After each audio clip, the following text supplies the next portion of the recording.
उनका अभी तक कोई मेडिकल नहीं कराया गया उनके द्वारा। अब क्या फैसला लेगा? हड़ताल हमने पूर्ण रूप से करनाल पूरा बंद रहेगा, पूरे का पूरा जिला बंद रहेगा, असम से लेके नीलोखेड़ी तरावड़ी तक पूरा। कब से कब तक? अभी हमारा अनिश्चित काल के लिए पूरा बंद है। कोई इमरजेंसी सेवा भी नहीं देंगे? ट्रॉमा कोई सर्विसेज नहीं मिलेंगी, पोस्टमार्टम की भी नहीं मिलेगी।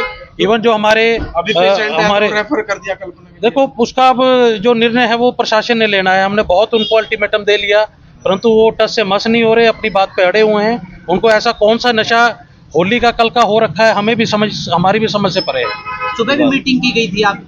बिल्कुल, सुबह हमने मीटिंग की थी, परंतु उस दौरान कोई भी स्ट्राइक अनाउंस नहीं की थी। केस दर्ज नहीं होता तब तक ये केस FIR दर्ज हो, उसकी अरेस्ट हो, जो पुलिस के जो कर्मचारी थे उसके बाद ही कोई अगली बात की जाएगी। सुबह मीटिंग में क्या कुछ बातचीत हुई थी? सुबह हमने कोई स्ट्राइक नहीं की थी। हमने अपने प्रशासन से अपील की थी भी DC करनाल और SP करनाल को अवगत कराएं इस सारे मैटर के ऊपर, और जो FIR है वो तुरंत प्रभाव से रात ही हो जानी चाहिए थी, परंतु इतना डिले हुए, अभी 3 बज चुके हैं, अभी तक कोई FIR उस मामले में नहीं की गई है। ये बिल्कुल प्रशासन की विफलता है करनाल में, हम यही कहना चाहेंगे। इमरजेंसी में लोग तो परेशान होंगे लगातार जो है। देखो उसकी जिम्मेवारी पूर्ण तौर पे प्रशासन की, हमारी नहीं है। हमने बहुत साहस के साथ अभी तक काम किया है। हमने बहुत प्रशासन को बोला है भी ऐसे भय के माहौल में तो किसी भी कर्मचारी अधिकारी का काम करना बहुत मुश्किल है। नहीं, जिन ऑफिसर्स जो ये पुलिस के कर्मचारी थे उनका मेडिकल शाम को ही होना चाहिए था।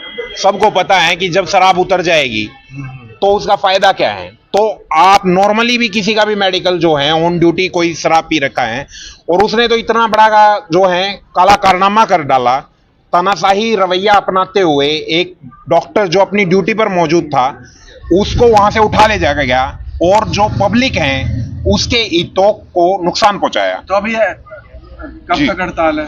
ये जब तक FIR दर्ज नहीं होती, जिन धाराओं में हमने FIR की रिक्वेस्ट करी है और उसके वे अरेस्ट नहीं होते सभी जो कर्मचारी इसमें इन्वॉल्व, तब तक कोई काम नहीं। कोई बिल्कुल करनाल बंद है और अगर जरूरत पड़ी तो पूरे हरियाणा में ये चीजें जा सकती। इमरजेंसी बंद कर दी जी पूर्ण रूप से। पुलिस अधिकारी आरोप लगा रहे थे कि गाली गलौज किया गया है। पुलिस के पास अगर कोई ऐसी वीडियो है, ऑडियो है, देखो बहुत दुर्भाग्यपूर्ण है जो इंसिडेंट हुआ है। एडमिनिस्ट्रेशन से मेरी कल से ही बात हो रही है, DG सर से भी बात हो रही है, डायरेक्टर सर आए हुए हैं हेडक्वार्टर से, और कोशिश है कि सारी चीज़ का एक एमिकेबल सा सोल्यूशन निकल जाए। DC साहब ने भी एश्योर किया है कि एक इंक्वायरी बैठेगी और होपफुली सब कुछ सॉर्ट आउट हो जाएगा। कोशिश चल रही है। लेकिन मैम अब जिस तरह से हड़ताल होगी दिक्कत, देखो विकल्प तलाशने की हम कोशिश कर रहे हैं और होपफुली सब कुछ ठीक ठाक हो जाएगा। लोग काफी पहुंच रहे हैं, पेशेंट पहुंच रहे हैं, हर तरह की पूरे जिले की सेवाएं डॉक्टर कह रहे हैं बंद कर देगी। नहीं देखो, अभी तक तो डॉक्टर कल से सेवाएं दे रहे थे, कोई भी हमने सेवा बंद नहीं की थी, अभी तक कोई सेवा बाधित नहीं थी। और हमारा जहां तक मैं डॉक्टर्स को जानती हूँ, इनका प्रयास यही रहता है कि कोई भी मरीज को दिक्कत नहीं आए। मेरे डॉक्टर्स दिन रात हम सेवा दे ही रहे हैं। आप क्या चाहते हैं? FIR दर्ज होनी चाहिए पुलिस? चलो जो भी है वो एडमिनिस्ट्रेशन या जो भी इंक्वायरी डिसाइड करेगी, लेकिन कोशिश है कि कोई सोल्यूशन निकल आएगा जल्दी। चल रही है अभी, और एक जो अभी इंक्वायरी कमेटी बिठाई गई है उसका रिजल्ट जो भी आएगा वो उसके हिसाब से डॉक्टर हड़ताल पे गए जिस तरह पे, तो कोई अलग विकल्प ढूंढा जाएगा? ढूंढने देखते हैं जल्दी ही। मेरे को इस बात की वो है कि जल्दी ही सोल्यूशन निकल आएगा।